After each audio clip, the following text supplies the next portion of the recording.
Shalom, shalom. The real Hebrew Israelites come to you week in, week out, prophesying the return of the Most High and His heavenly Son.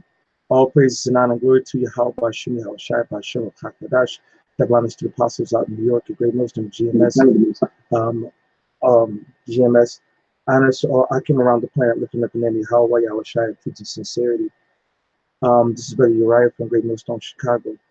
And just going to jump straight to it. This is called Vocab. We want to prove we are the Israelites. If you remember a couple of weeks ago, I can pull up the video if you know, we were Vocab came to the camp. Chicago. I can find that video by a month. I think this should be on this page. And there was a couple of weeks ago, and let's see, I think this was 2 weeks, and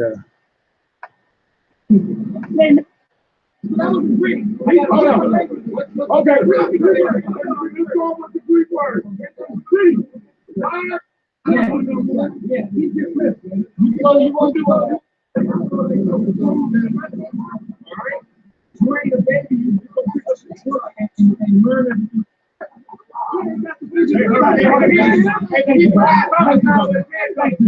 Hey, he's still linked up though. Hey, he's still got a lot of. I think it's around this area. It's around the 55, 57 minute mark. And Vocab asked me, prove to me that you're an Israelite. Now, you know, we don't give a fuck about what Vocab says and so forth. But of course, he jumped on my page earlier today and reared his nasty hit. And we got into a, you know, on a chat comment board, the discourse, whatever. And, you know, they always jump around, won't follow the through line, don't go into the scriptures. They don't go into artifacts. They don't go into evidence into who we are, but they'll just talk generally against us as a, yeah, this is no way you guys are Israelites, okay? Right. Right. You don't have precept upon precept, and you like for your friends. Right. All right. Why you even trip around?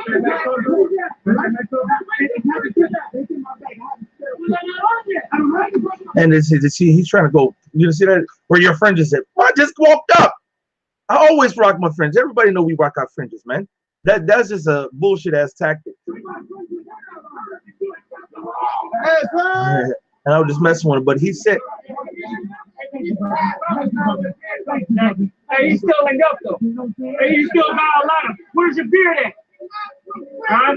I guess somewhere around this area. He asked me to prove that I'm an Israelite. So y'all go watch the video if you want to hear the madness. These two clowns, Vocab and G Khan the Khan.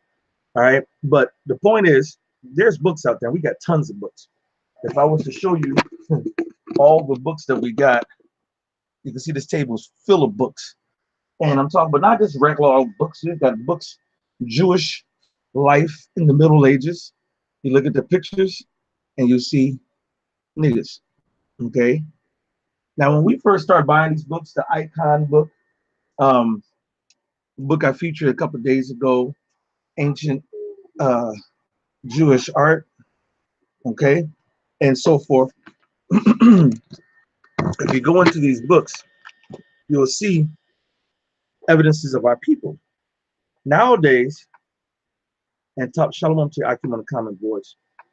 This is going to be quick too. I'm not going to be long. We're going to have class in a little bit, so brothers going to start piling in. So I'm going to go until brothers get here. All right. Which means there could be 20, 30 minutes because brothers usually late.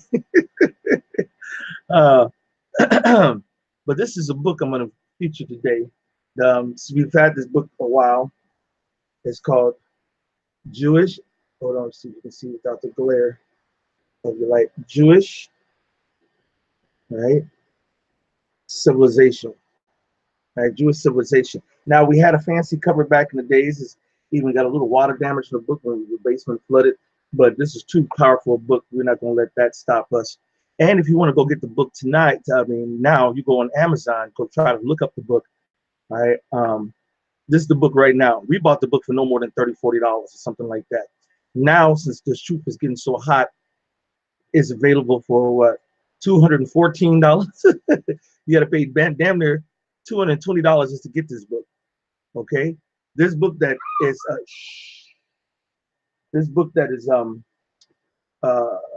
that we paid maybe $30, $40, maybe around 10 years ago or so. We now you try to get the same book, you're paying $215. Why? Because of what's in this book that is so damning. Okay, it's called A Picture History of Jewish Civilization. As you can see right here, it's starting to, like I said, go bad a little bit, but this book is still, and it's written by the Khazarian Jews, knowing that they know who we are. Okay, all right. So we're just going to go and get some of these highlighted ones. So I'm going to start with page 9. The Hebrews in the biblical period. Okay, so whenever the Hebrews are in the biblical period, it would also mean these are who they are now, because we are but of yesterday. The scripture, I'm going to keep putting this scripture out and this truth out until the elect is waking up or the Most High come back. It says, for I inquire, Salaki, for inquire, I pray thee, of the former age, and prepare thyself to the search of their fathers. For we are but of yesterday, and know nothing, because our days upon earth are as a shadow. Shall not they what yesterday teach thee, and tell thee and utter words out of their heart? The former age, the search of your fathers, your forefathers. Now, if you go and read that scripture, it says, go to the forefathers. This is Jewish civilization. When you look at that picture, this is the Hebrews in the biblical period. All right. That means whoever these guys were back in these days will have something, will look brown skin, all right, and look similar to what that picture I just showed. Okay. That's why it says, inquire of the former age. I had the scripture that just fled. They'll come back to the spirit. Okay. Because this is, I inquire, I pray thee, of the former age, and prepare thyself for the search of their fathers. You got to go back into history to know who you are today. Why? Because people have changed history over time to suit their needs and suit their means, what's best for them. But not being accurate was who are the real people of the Lord. And the Lord brought the scripture back to me. All right. Ecclesiastes 1 and 9. He uses a lot to prove reincarnation, but it's also to prove that whoever these people were back in Jewish civilization, the picture history, all right, from artifacts, all right, this book that is right here, all right, I'm going to show the beautiful cover before I go inside of it, and we're about to go into the more pictures, all right, but it says the thing that Ecclesiastes 1 and 9, the thing that has been, there are Israelites back in the day. That's where you get the word Jew. Jew comes by the fact. Watch this. I'll read the scripture. I'm going to go into that word Jew real quick. The thing that hath been, it is that which shall be, and that which is done is that which shall be done. And there's no new thing under the sun. Okay? So whatever was done back in the day, it's going to be the same thing manifesting today. All right? It's called the circle of life. It just keep coming back around full circle. Okay?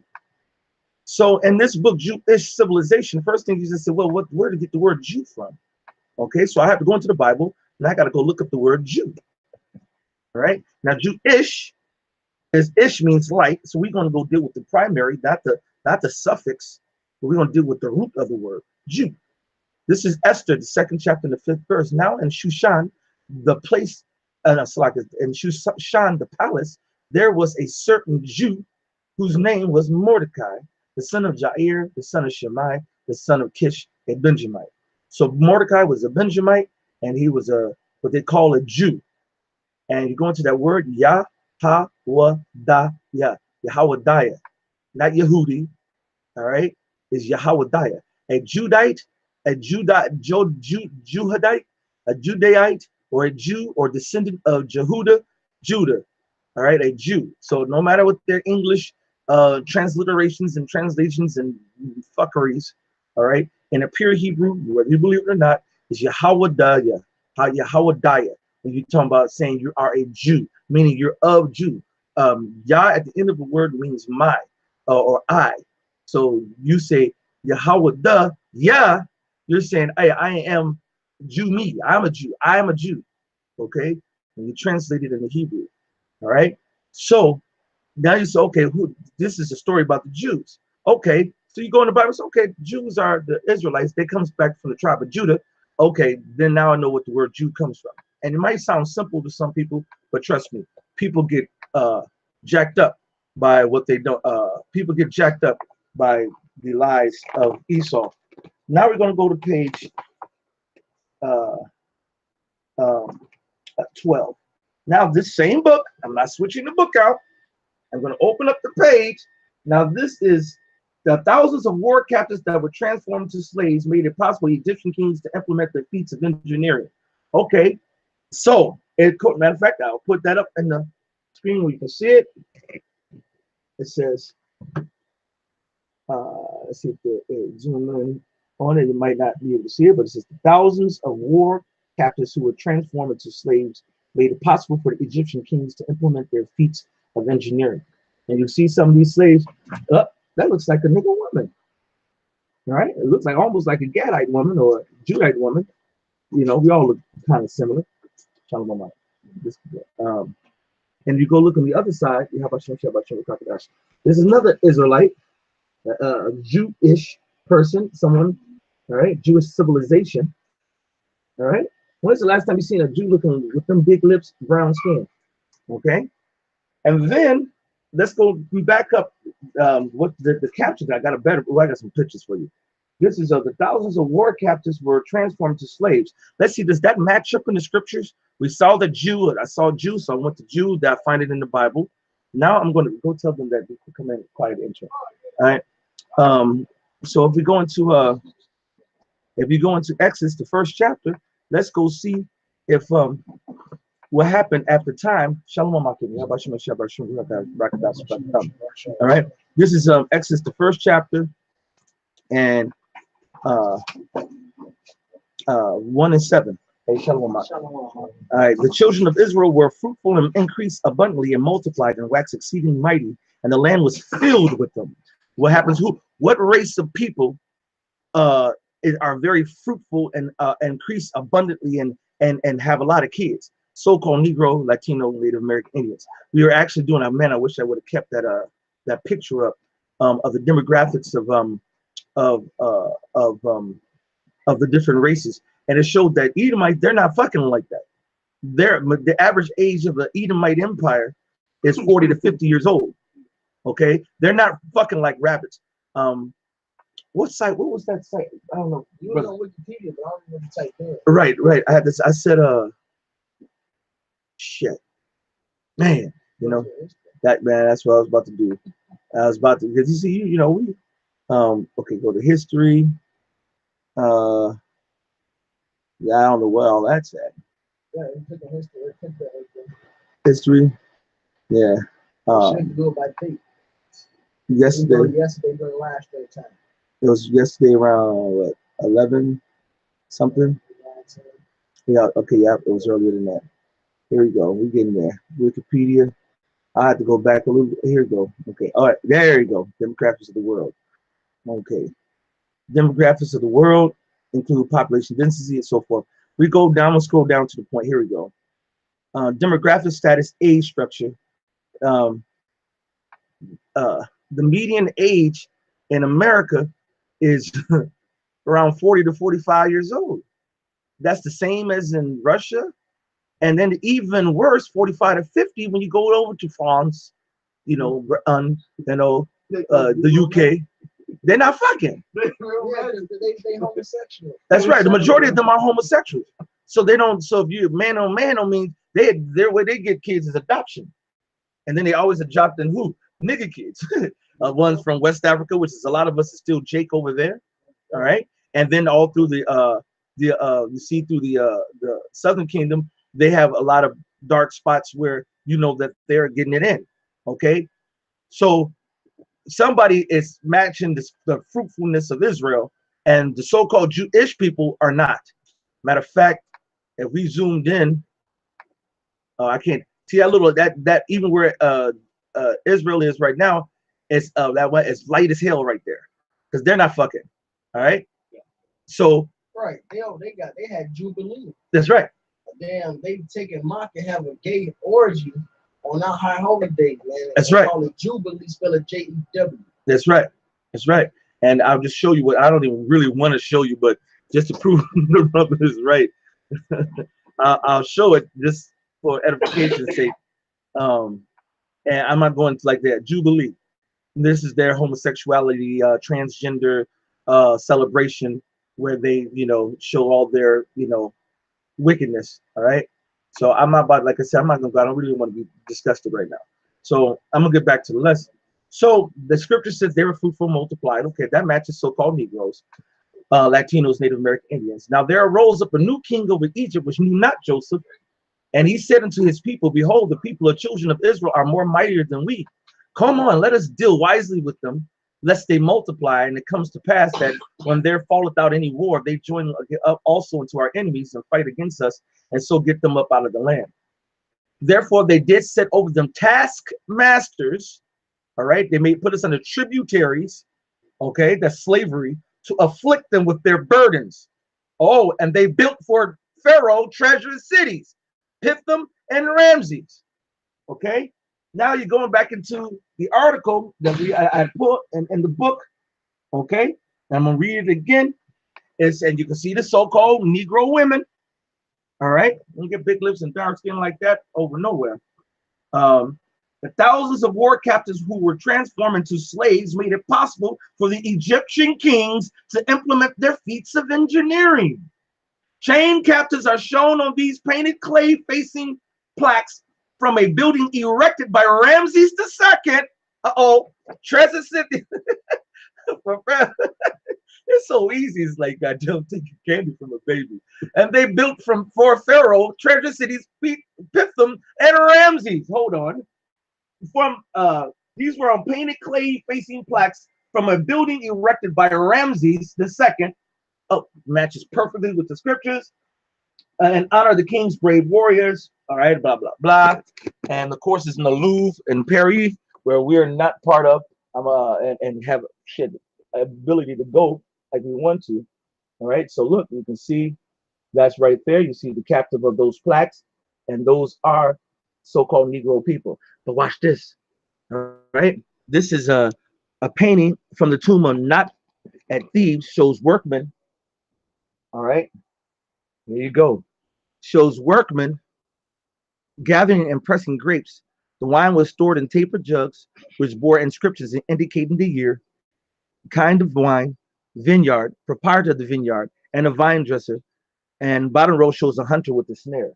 So you look at these pictures, and if you go in on these pictures, you see the Egyptian boy picking grapes, and guess who's doing the slave work of carrying them for him?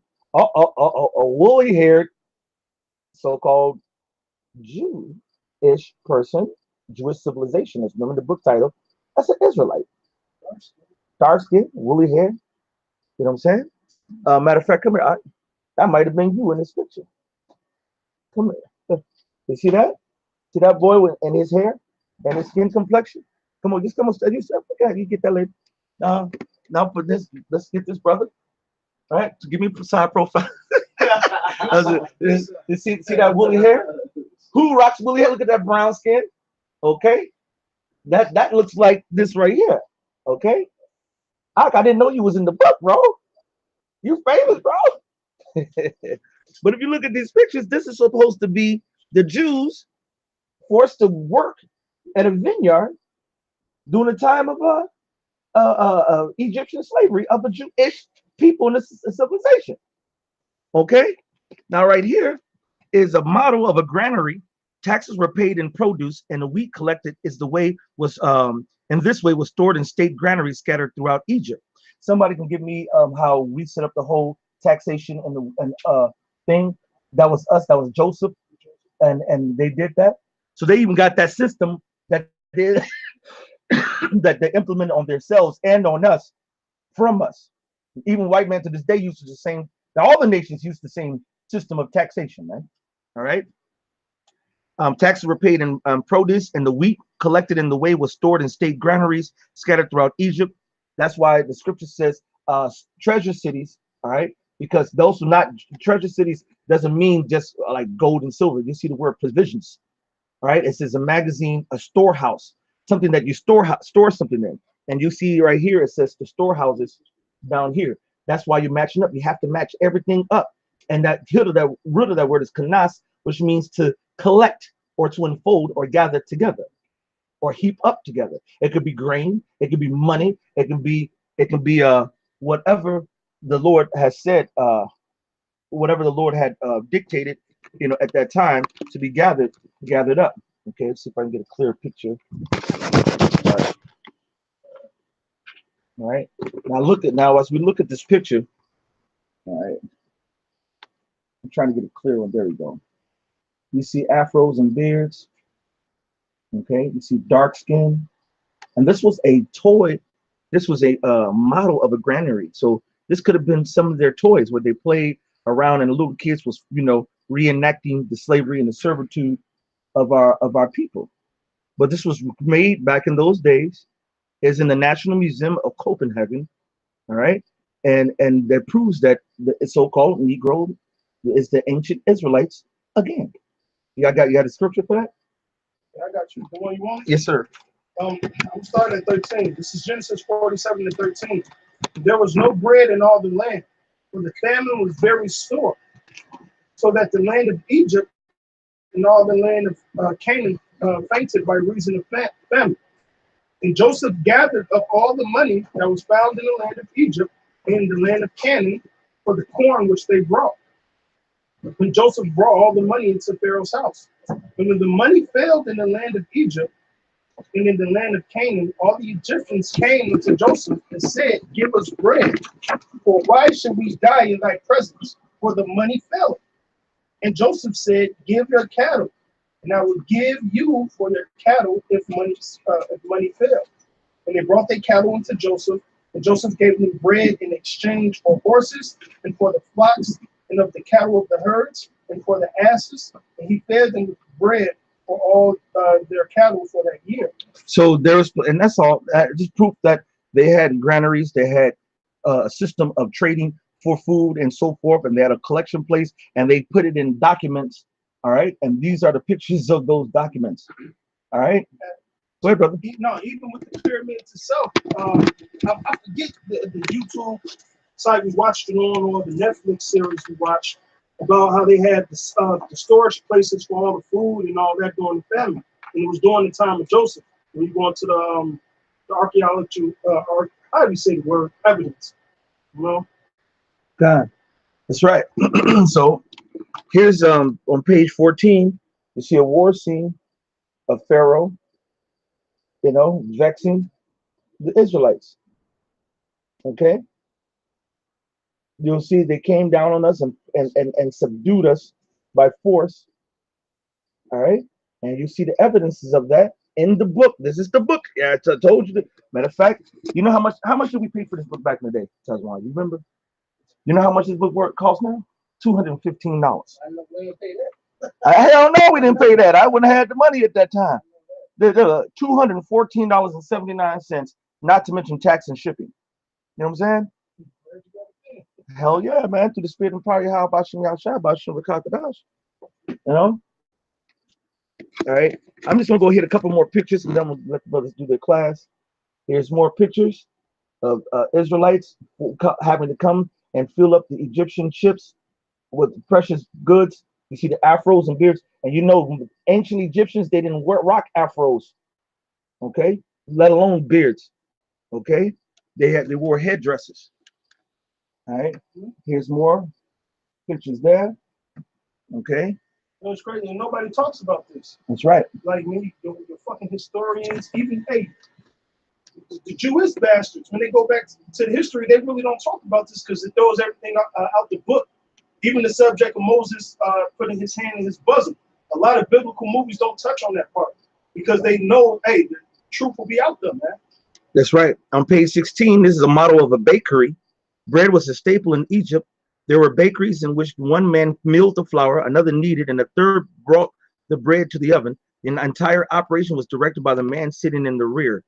All right. So they had the Egyptian slave master in the back, taskmaster. He had Jake, dark skin, afros.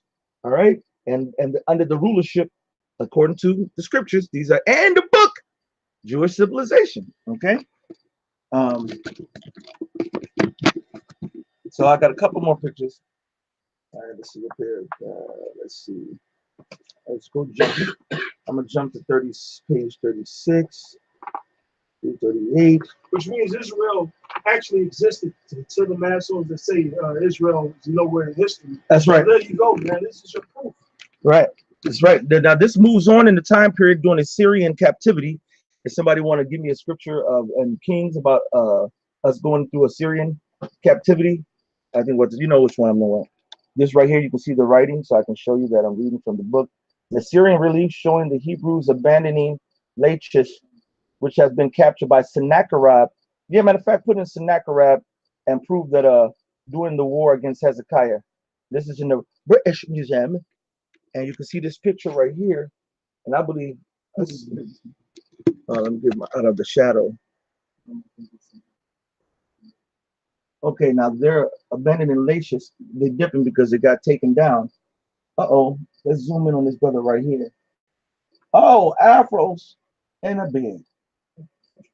Wow. Look at that. Afro and a beard. Do you see that? That's an afro and a beard. This picture always reminds me of Dwight. You don't? Yeah, he looked like it. Uh-huh. All right. But and there's other pictures, and that's with the families, you know, in the back, and they're dipping. Why? You got a scripture with the about Lachish? Sennacherib? I'll pull it up on screen. I didn't put the second. I got the other one. Solomon. Well, get that one. That won't hurt. And I'll pull up the one about this. This is King 17, 2 Kings chapter 17, starting with verse 3. Against him came up Salmanassar, king of Assyria, and he's coming up king of Judah, which was Asa at the time. Against him came up Salmanassar, king of Assyria, and Hosea became his servant and gave him presents. And the king of Assyria found conspiracy in Hosea and had selected, where he had sent messages to the king of Egypt and brought no present of the king of Assyria, as he had done year by year. Therefore, the king of Assyria shut him up and bound him in prison, which both kingdoms, southern and northern kingdoms, went into captivity. Because that's right. Hosea, which is Hawashai, he was the last king of the northern kingdom. So he had a conspiracy against this king not to pay his. Right, he stopped paying. Yeah, he stopped paying it. And he was like, "Oh, you ain't gonna pay me?" You should read 5 and 6. All right. Same chapter, same book. Same chapter. Okay, this is verses 5 and 6. And the king of Assyria came up throughout all the land and went up to Samaria and besieged it 3 years. Now Samaria is where it was basically the capital of the northern kingdom. All right, and so he put him in slavery. And in the 9th year of Hosea, the king of Assyria took Samaria and carried Israel away into Assyria and placed them in Halal in the harbor by the river of Bozan in the city of the Medes. And hey, best believe they were serving captivity there, man. That's right. All right. And now to get on the actual nose of this one, where you saw on where it says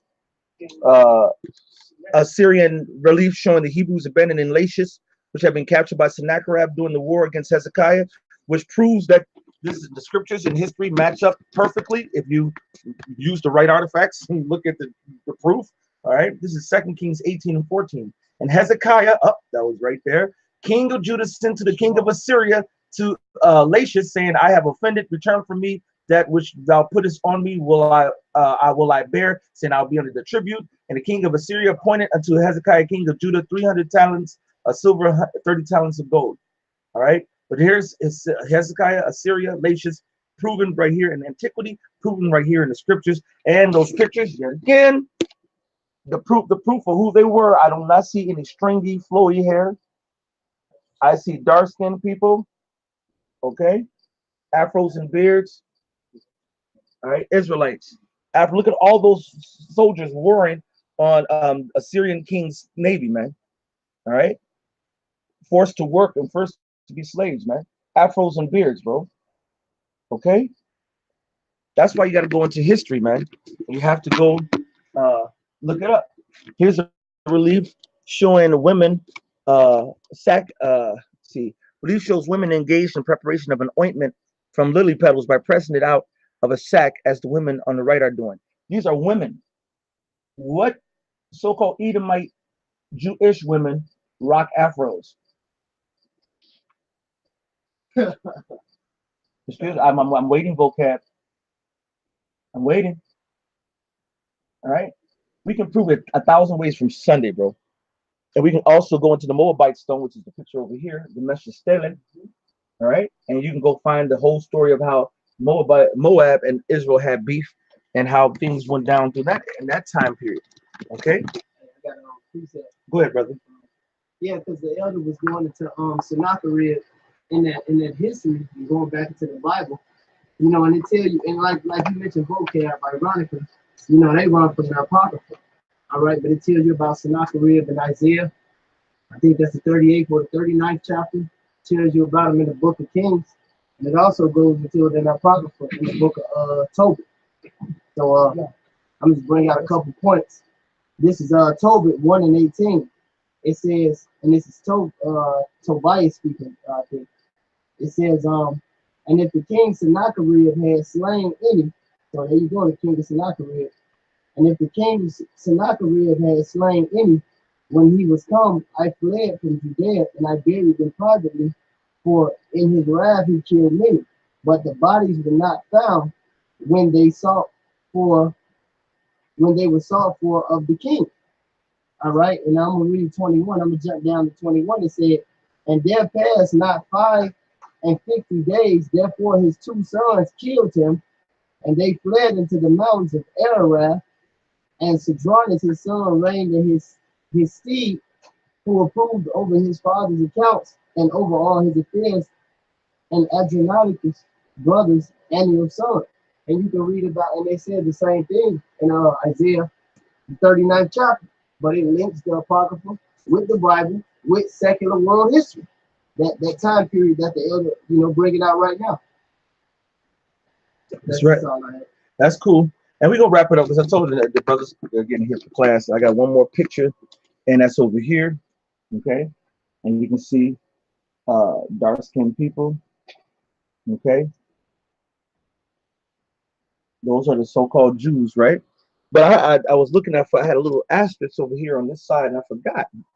And it brought me back to a quote. It says in the book Nestarat, the Rabbi Simeon bar Yochai, the Secrets of Rabbi Simon ben Yochai, written in Palestine in the 8th century. So we're going back to, you know, the 8th century, 800s, 700s. There's a beautiful legend which expresses the feelings of the Jews of that generation. So this is reflecting of the Jews of that generation. Watch how cold this is. And their hopes for their people. And when he saw that the kingdom of the sons of Ishmael would eventually spread throughout the world, all right, and if you go through this time at between 600 and 800, the big it was a big arising of the Arab, and that's how they got even the whole the creation of the Quran, and it was a lot of shit happening in the Arabs at that time. That's the sons of Ishmael. He said, and when he saw that the kingdom of the sons of Ishmael would eventually spread throughout the world, Simeon bar Yochai wept and said, Lord of the universe, is it not enough for your sons what the evil kingdom of Edom, Rome? Look at that. I can't use vocab. I didn't write this. Your Jewish ancestors did. All right. Your people told on themselves. All right. Your sons what the evil kingdom of Edom, Rome did to them. All right, that you must also send the kingdom of Israel against us. The Holy One, blessed be he, answered. All right, so I mean, and but matter of fact, I'm gonna keep on reading. Do not fear, son of man, for the Holy One, blessed be he, brings the kingdom of Ishmael only to save you from this evil one, and he sets a prophet of his choice over them, who will conquer the land of Israel for them, and they will come and restore it to the Jews, and there will be a great hatred between them and the children of Esau, Rome. All right. But it's letting you know that Edom is Rome, and Esau, there, see it right there, Esau, Rome. Okay? Esau is Rome, Edom is Rome, and they've done nothing but vex our ass. And now, last point is, you saw in the beginning of the book, we saw them dark images right here. By the time we get to the end of the book, the images change. It doesn't matter. They turn from white. Give one last scripture. Can the Ethiopian change his skin? Leopard spots. You know what I want. All right. But I'm gonna see if I can find a good picture. All right. That's what the front picture used to look for. Oh, it's all crackers now. How? And they're paintings now. They're not. They won't show the original. You know. They stole it. Goddamn. It's a couple of them. I'll flip. I'll find. Here we go. This is a good one. So now, in the 13th, 14th centuries, 15th centuries, which coincides with the Renaissance, okay? Now we get the pictures of the Israelites, and guess what? They're devoid of color. How in ancient Jewish civilization did they start out black and end up white? Sound like I'm Nabu Gassir, what's his name? Gamal Gabal Nasir. He said they don't recognize the Jewish people over there. They set up modern day Jewry in the 1950s. He said the Jews left black and came back white. And this is proof right here. All those pictures in the beginning of the Jewish civilization were so-called Negroes, okay, dark-skinned people, okay, and now next thing you know, they're Edomites. That's what you call iconoclasm, and that's what you call plagiarism. That's what you call thievery. That's what you call false doctrine, and all kind of manner of wickedness that Esau does to the Israelites in the true history of the Israel. You got the scripture? This is Jeremiah 13:23. It says, "Can an Ethiopian change his skin, or the leopard his spots? Then may ye also do good that are accustomed to evil." That's right. And that was wicked what you did. You changed the color, the identity of the Israelites. So I hope this has been edifying. That's just clear-cut evidence, vocab. You want to prove we are the Israelites? There you go. A DNA test. You know what I'm saying? Yeah, you know what I'm saying? A DNA test. Is that somebody said that, or that's what you want? Yeah, vocab, they said it's Deuteronomy 28, some type of Israelite DNA test. Yeah, it is. Absolutely. Yep. Yep. All right. So, as a matter of fact, I'm ending Lion's Claw, Psalms 108 and 4. For thy mercy is great above the heavens, and thy truth reaches into the clouds. All right. And hey, shalom. All right. So, Tawada to the Akim on the comment board, and Tawada to Yakim who came in and chimed in. Hopefully, this has been edifying to the spirit and power of Yahweh, Shem, Shabbat, Shem, Kakadash. First and foremost, to say all praises and honor and glory to Yahweh, Ba'Shem, Yahweh Shai, Ba'Shem, Rachak, Barash. Double honors to the apostles out in New York, the great millstone of GMS. Honors to all Akim around the planet, lifted up the name of Yahweh, Yahweh Shai, in truth and sincerity. With that, we're going to say Shalom, Abba Ball.